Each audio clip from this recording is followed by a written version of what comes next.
Oke, assalamualaikum warahmatullahi wabarakatuh. Selamat malam, salam jumpa bersama saya di channel KPIT. Channelnya Happy Education, masih bersama saya Effendian. Sebelum kita memulai materi perkuliahan pada malam hari ini, sebaiknya kita ngopi hela, karena dengan ngopi kita tidak ngantuk dan selalu bersemangat. Oke, pada malam hari ini tidak panjang lebar kita akan membahas tentang pengujian suatu software. Tentu kita mengetahui secara bersama-sama. Pengujian sistem itu merupakan sebuah pengujian program software yang lengkap dan tentunya terintegrasi. Perangkat lunak atau yang lebih sering kita kenal dengan software itu hanyalah satuan daripada elemen sistem yang berbasis komputer yang lebih besar.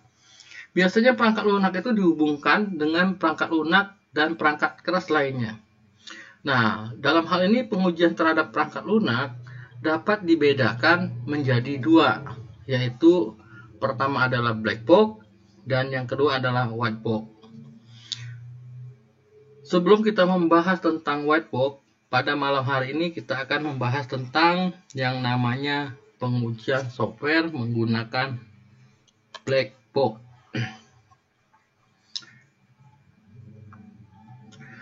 Tujuan daripada pengujian black box ini sendiri adalah untuk memverifikasi kebenaran perilaku software yang secara langsung itu mendukung aktivitas bisnis sehari-hari. Itu menurut Gerald D. Everett tahun 2007. Apa yang dilakukan oleh black box dan apa yang black box testing? Black box testing itu mencakup tentang persyaratan daripada softwarenya, use case-nya. Yang ketiga, black box itu hanya program yang dapat dieksekusi dan data-datanya. Dalam hal ini, black box testing dilakukan pengujian yang didasarkan pada detail aplikasi seperti tampilan aplikasi, fungsi-fungsi yang ada pada aplikasi, dan juga kesesuaian alur fungsi dengan bisnis proses yang diinginkan oleh customer. Black box testing ini lebih menguji kepada yang namanya interface dari suatu aplikasi agar mudah digunakan oleh pengguna. Penguji ini tidak melihat dan menguji shortcode program ya. Black box testing bekerja dengan mengabaikan struktur kontrol, sehingga perhatiannya hanya terfokus pada informasi domain. Black box hanya terdiri dari meninjau fungsi-fungsi dari aplikasi. Jika melakukan apa yang seharusnya, tidak peduli bagaimana dia melakukannya, struktur dan fungsi internalnya tidak dipelajarin. Dengan demikian, pengujian ini perlu mengetahui apa peran sistem itu dan fungsinya, tetapi tidak tahu mekanisme internalnya. Dia memiliki profil sebagai user saja. Jadi metode ini secara simpelnya bertujuan lebih detailnya adalah untuk memeriksa setelah tahapan akhir proyek, apakah perangkat lunak ini atau aplikasi yang kita buat itu berfungsi dengan baik dan bisa melayani penggunanya secara efisiensi.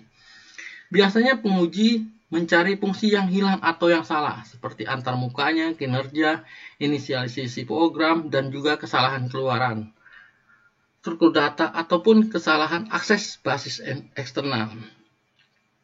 Jadi, untuk ini mereka menyiapkan skenario berdasarkan jalur pengguna yang berbeda yang dapat diikuti pada sistem yang akan diuji.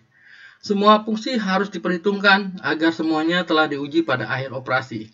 Setiap tes mengikuti skenario, memeriksa setiap fungsi jika input yang valid bisa diterima dan yang tidak valid ditolak. Dan tentu saja setiap waktu jika output ataupun hasil yang diharapkan memang diperoleh, itulah adalah metode coba-coba. Jadi untuk melakukan black box testing, seseorang tidak perlu memiliki kemampuan coding atau yang lain halnya. Tes ini hanya bisa dilakukan oleh user, tim marketing, ataupun bahkan si pengguna atau sebagai kuesionernya ya. Itulah yang saya ceritakan pada malam hari ini tentang black box testing. Oke, black box testing itu cenderung dia akan melakukan yang namanya tadi memeriksa fungsi itu, apakah ada fungsi yang hilang di situ. Kemudian permasalahan penggunaan, ya. Kemudian kinerja, problem-problem apa saja yang memang masih bisa dikerjakan atau tidak, atau istilah katanya performance dari software itu bagaimana, apakah dia layak atau tidak layak dipakai, mudah atau tidak mudah digunakan, ya. Kemudian concurrency-nya dan timing error-nya. Artinya ketika aplikasi ini dikerjakan, digunakan secara bersama-sama, apakah ada problem-problem yang terjadi seperti problem yang ada di konkurensi.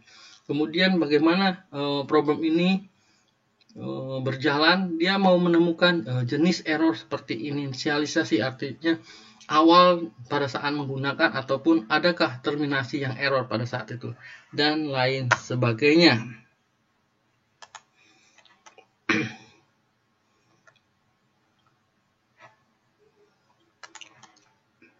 Nah, adapun menurut Glenford G. Meyer tahun 2004, ada tipe-tipe pengecekan yang dilakukan atau testing yang dilakukan oleh black box.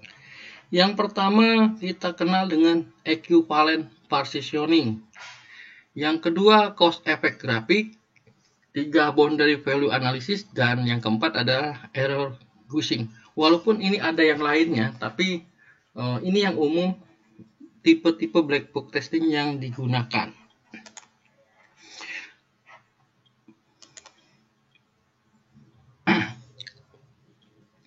Dalam equivalent partitioning, teknik pengujian black box di mana kasus itu dirancang untuk mengeksekusi perwakilan dari partisi ekuivalen. Pada prinsipnya, uji kasus dirancang untuk mencakup setiap partisi minimal satu kali. Itu menurut Rex, Black, dan Jamil pada tahun 2008. Secara garis besarnya adalah equivalent partitioning itu adalah cara kerja teknik ini adalah dengan melakukan partisi atau pembagian menjadi beberapa partisi dari input data. Ya. Langkah-langkah yang dilakukan ketika kita menggunakan equivalent partitioning atau tipe equivalent partitioning. Beberapa tahapannya adalah yang pertama adalah membagi kasus uji menjadi kelas yang equivalent atau setara. Kedua, setiap kelas equivalent berisi seperangkat uji kasus equivalent. Kemudian yang ketiga, dua uji kasus dianggap equivalent jika yang kita harapkan program memproses keduanya dengan cara yang sama, yaitu dengan mengikuti jalur yang sama melalui kode. Keempat, jika mengharapkan program memproses dua kasus uji dengan cara yang sama, cukup uji salah satunya, sehingga mengurangi jumlah kasus uji yang harus dilakukan. Dalam hal ini mungkin saja kita bisa sampling dari program-program yang ada, tapi sebaiknya fungsi-fungsi tersebut kita tes satu persatu. Yang pertama, overlapping partitioning, ya. Level pertama partitioning adalah kita mau menguji tes antara yang valid dan tidak valid. Kemudian kita akan menguji partisi kasus uji yang valid dan tidak valid ke dalam kelas yang setara atau equivalent, ya. Yang ketiga, buatlah sebuah test case untuk setidaknya satu nilai dari setiap case atau setiap kelas equivalent. Nah, selanjutnya saat kita merancang kasus uji, Anda dapat menggunakan yang namanya definisi equivalent yang berbeda, yang masing-masing akan memisahkan ruang uji dengan berbeda-beda. Contohnya ketika kita menggunakan interjet add, ya, di sana N1, N2, N3 dan seterusnya. Kemudian equivalent definisi 1, kita uji partisi dengan jumlah inputan, misalnya 1, 2, 3. Apakah sesuai? Kemudian equivalent definisi kedua, kita uji partisi dengan tanda nomor yang dikandungnya, misalnya nilai positif, negatif, atau kedua-duanya. Ketiga, equivalent definisi 3, uji kasus partisi dengan besaran operan, ya bisa bilangan besar, angka kecil, atau kedua-duanya, atau huruf besar, huruf kecil, dan lain sebagainya. Salah satu contoh misalnya kita melakukan pengujian kasus pada website, contohnya string fetch URL. Equivalent definisi pertama adalah uji kasus partisi dengan protokol URL, misalnya HTTP, HTTPS, FTP maupun file. Kemudian definisi kedua ekuivalennya, uji partisi berdasarkan jenis file yang diambil, HTML, GIF, JPEG, plaintext, dan lain sebagainya. Kita uji kesetaranya. Yang ketiga, kesetaraan definisi yang ketiga. Kita uji partisi dengan panjang URL. Sangat pendek kah, pendek, sedang, panjang, ataupun sangat panjang, dan lain sebagainya.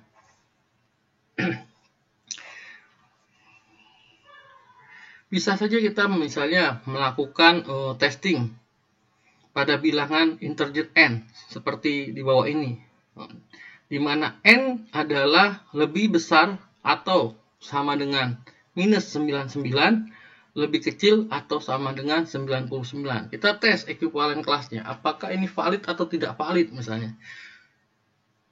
Yang kedua, kita coba tes dengan nomor telepon area kode, misalnya 200.999. Kita cek prefix 200.99, sufiknya ada 4 digit. Apakah valid ataukah tidak valid ya inputannya. Kemudian tahapan selanjutnya, misalnya sebuah integer n seperti n di mana n itu lebih besar atau sama dengan negatif 99 atau min 99, lebih kecil atau sama dengan 99. Ketika di input negatif 99, negatif 10, maka dia valid. Negatif 9, negatif 1, dia valid. Ya. Negatif 0, 1, 9, 10, 9. Yang tidak valid seperti apa? Misalnya lebih kecil atau lebih kecil daripada negatif 99. Lebih besar daripada negatif 99. Ini kita baca apa?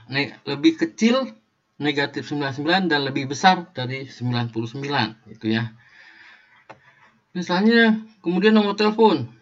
Kita coba tes areanya, validkah? Nah, di sini ada nomor area kodenya adalah 3 ya, 55-555. Kalau tidak valid formatnya adalah dia 5 terus ya 7 kali gitu ya. Misalnya di dalam kurung, di sini adalah 555 dalam kurung, 555-55. Nah, benar atau tidaknya? Kita bisa lihat di tes ini. Apakah tes ini masuk di dalam kategori yang ini, yang kita harapkan atau tidak? Nah. Yang selanjutnya adalah dengan boundary value analysis, atau yang kita kenal dengan BVA. Dia merupakan desain testing uji kasus yang melengkapi daripada equivalent partitioning. Daripada memfokuskan hanya pada kondisi input, BVA juga menghasilkan kasus uji dari domain output. Software yang digunakan untuk aplikasi perbankan menerima data dalam bentuk saat memilih nilai dari kelas equivalent untuk diuji, gunakanlah nilai yang paling mungkin menyebabkan program itu gagal. Kesalahan cenderung terjadi pada batas equivalent dan bukan pada pusat. Ingat, kesalahan suatu software biasanya terjadi ketika ada batas bawah atau batas akhir ya. Bukan di pusatnya ya atau center pusatnya. Ini bisa salah. Kalau kita misalnya lebih besar dari 200 dan lebih kecil dari 99. Artinya kalau misalnya ada input 1000 berarti itu salah ya. Nah, misalnya itu salah, tidak valid. Harusnya inputnya 99 pun juga inputnya juga salah karena ini lebih kecil dari 999. Artinya yang bisa kita input hanya 998. Ketika bisa di input 999 atau bisa di input 1000, itu artinya ada kesalahan dari coding yang kita tidak tahu mekanismenya seperti apa, susunannya seperti apa. Kita hanya batas melakukan testing saja di situ ya. Selain nilai pusat pengujian, kita juga harus menguji nilai batas. Tepat di batasnya sangat dekat dengan batas di kedua sisi. Tahapan daripada BVA, dia akan mengeklik test case untuk mengetes boundary dari kesetaraan kelas masing-masing. Seperti gambar berikut ini. Nah, BVA case ini sampelnya adalah sebagai berikut. Misal nih di sebuah integer A, nilai n adalah seperti berikut. N lebih besar atau sama dengan negatif 99 dan lebih kecil atau sama dengan 99. Kita tes boundary case-nya. Kemudian termasuk nomor telepon. Nah itu. Kemudian kita tes next step-nya boundary case-nya seperti apa. Jika inputnya A integer n seperti di bahwa ini n di mana n lebih besar atau sama dengan negatif 99 dan lebih kecil atau sama dengan 99. Misalnya boundary case-nya adalah minus 100, minus 99, minus 98, minus 10, minus 9, minus 1, 0, 1, 9, 10, 98, 99, dan 100. Kita akan melakukan boundary case. Ya. Jadi boundary case itu adalah teknik yang lebih memfokuskan kepada boundary. Adakah error dari luar atau sisi dalam software? Minimum maupun maksimum nilai dari error yang didapat. Ya, itu yang kita maksud dengan boundary value analysis secara singkatnya. Jadi keputusannya adalah nilai numerik sering dimasukkan ke string yang kemudian dikonversi menjadi bilangan internal atau integer to string. Konversi ini harus mengharuskan program untuk membedakan antara digit dan non-digit. Nah, kasus BPA yang perlu dipertimbangkan, akankah program menerima atau harus dikonversi ke dalam bentuk digital dengan bentuk seperti di bawah ini. Ini adalah karakter yang di bawah ada ASCII. Ada slash 0 sampai 9 dan terakhirnya adalah titik 2. Kemudian ASCII-nya 47, 48, 49 sampai dengan 58. Yang berikutnya kita melakukan yang namanya error guessing ya, guessing.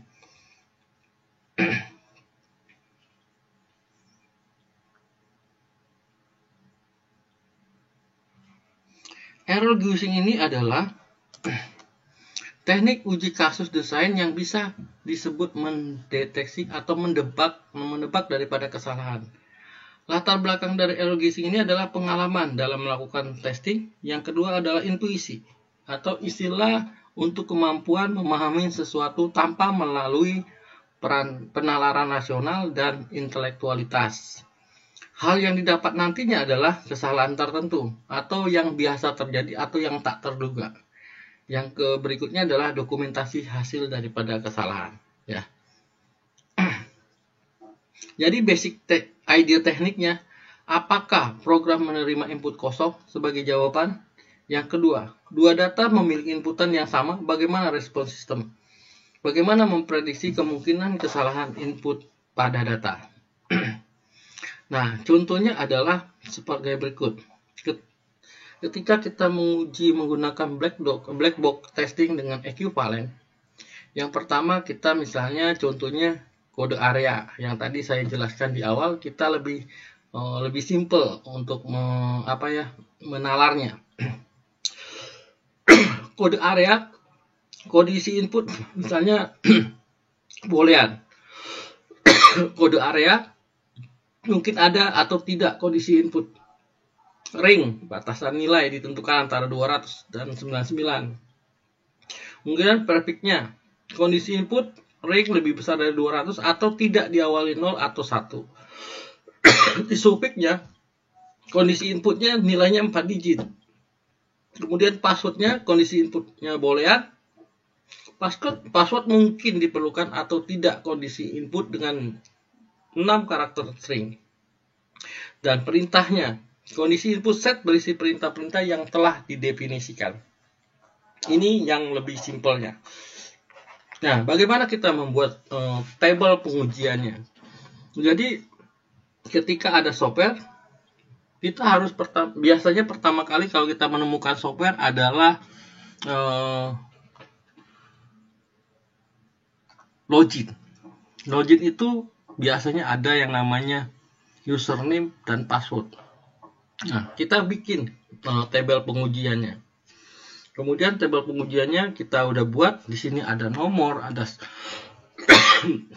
bagaimana skenario pengujiannya, kemudian test case-nya itu seperti apa, dan hasil apa yang kita harapkan, dan apa hasil pengujiannya.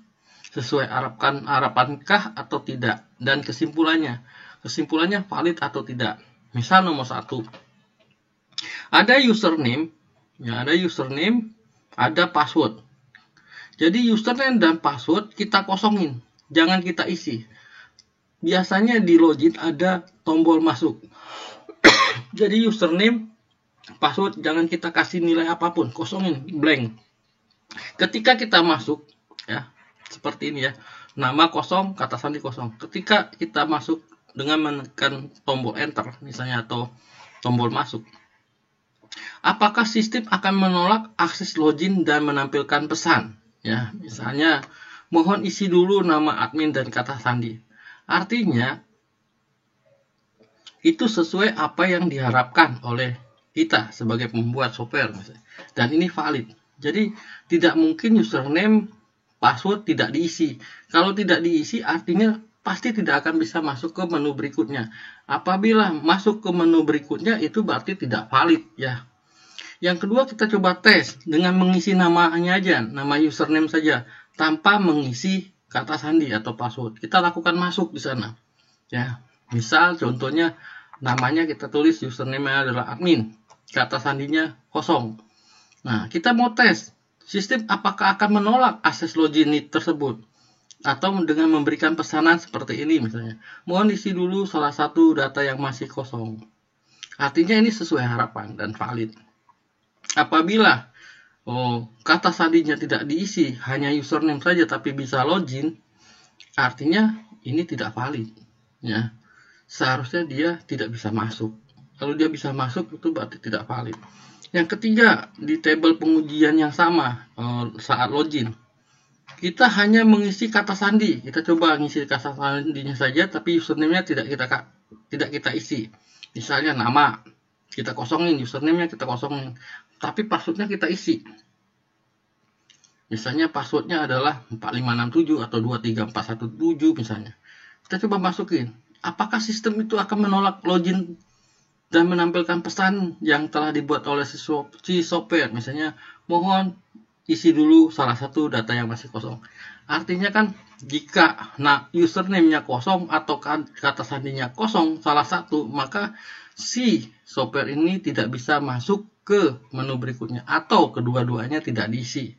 Artinya ini sesuai harapan dan nilainya adalah valid. Kemudian, kita menginputkan dengan kondisi salah satu data benar dan satu lagi data yang salah. Lalu kita langsung klik. Ya.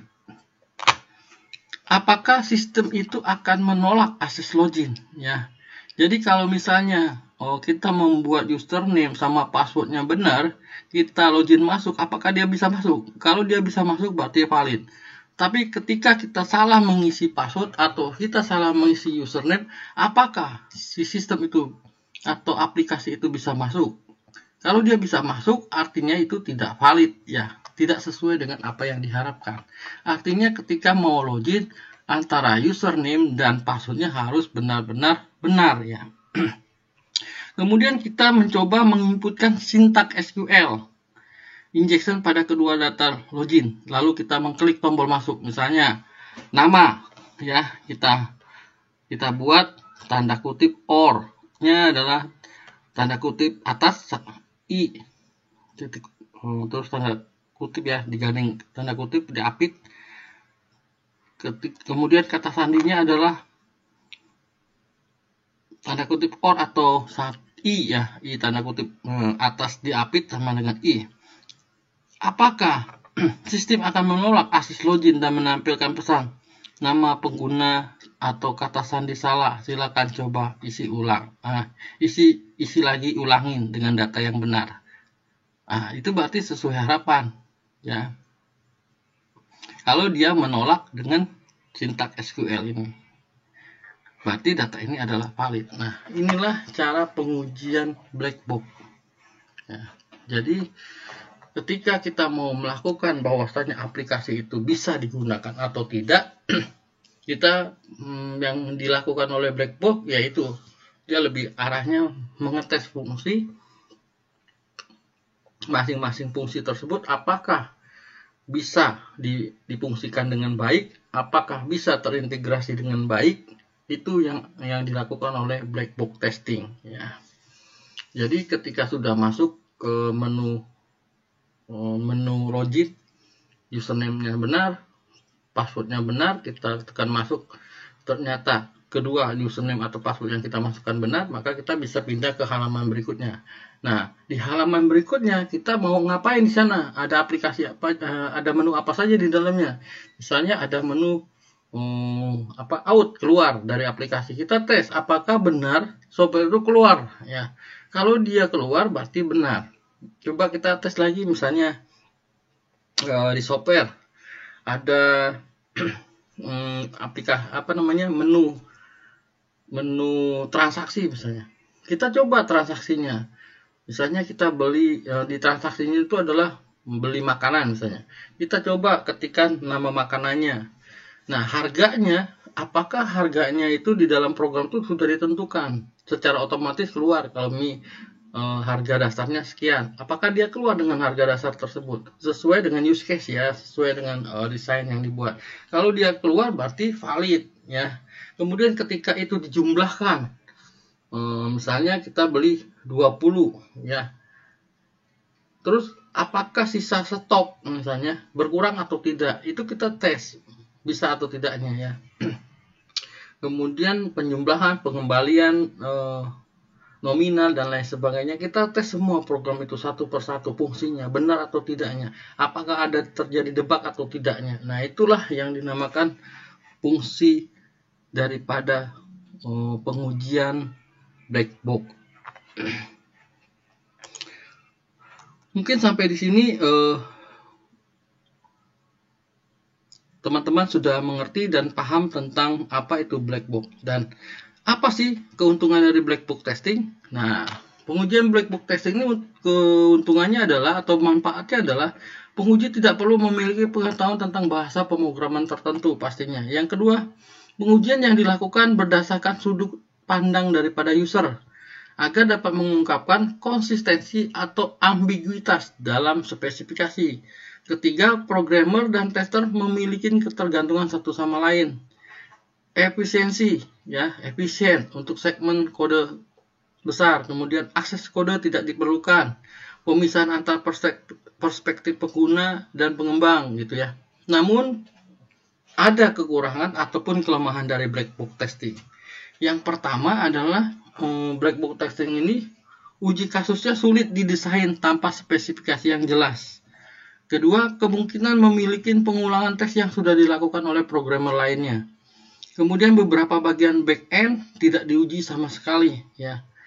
Kemudian cakupannya terbatas karena hanya sebagian kecil dari skenario pengujian yang dilakukan, tidak sampai ke dalam, tidak sampai ke coding-codingnya ya. Maksudnya di dalam hal itu. Kemudian cakupannya terbatas karena hanya sebagian kecil dari skenario pengujian yang dilakukan. Yang berikutnya, pengujian tidak efisien karena keberuntungan tester dari pengetahuan tentang perangkat lunak internal. Ya, itu keuntungan dan kekurangan. Adapun manfaat daripada black box itu sendiri adalah satu, kesederhanaan.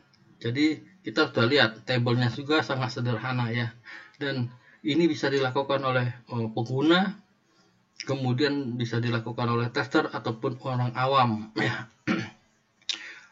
Itu kelihatannya simpel ya, tidak terlalu dalam. Jadi tidak perlu programmer yang menguasai IT yang bisa ngetesin black box ini. Secara umum banyak bisa dilakukan oleh orang-orang umum juga. Itu kesederhanaannya. Tes ini mudah dilakukan ya.